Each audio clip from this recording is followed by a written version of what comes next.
വായിക്കാൻ പറ്റാതെ വരുമ്പോൾ എന്തോ ചെയ്യും? ചെറിയൊരു കള്ളക്കഥ എന്ന് പറയും. എന്തുവായിരുന്നു ചേട്ടാ? മരുന്ന് വേണമായിരുന്നു. കിട്ടുണ്ടോ? ഇവിടെ ഓണം ഓഫറോ വല്ലതും ഉണ്ടോ? ഒന്നെടുത്താൽ ഒന്ന് ഫ്രീ, ലക്കിടിപ്പ് കൂപ്പണ്.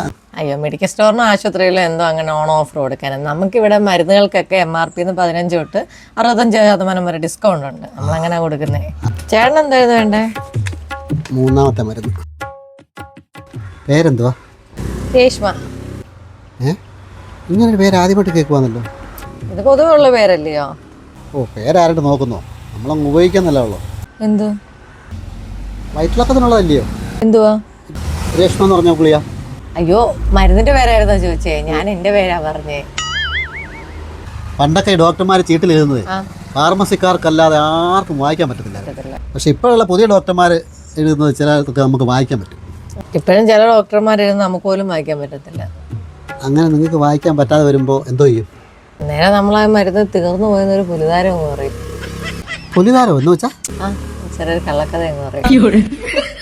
ഇതിൽ ഈ മൂന്നാമത്തെ മരുന്നാണെങ്കിൽ നമുക്ക് ഇല്ലായിരുന്നു. അത് മുമ്പേ പറഞ്ഞ പുലിതാരം അല്ലയോ? ഒന്ന് പോയേട്ടാ അവിടെ.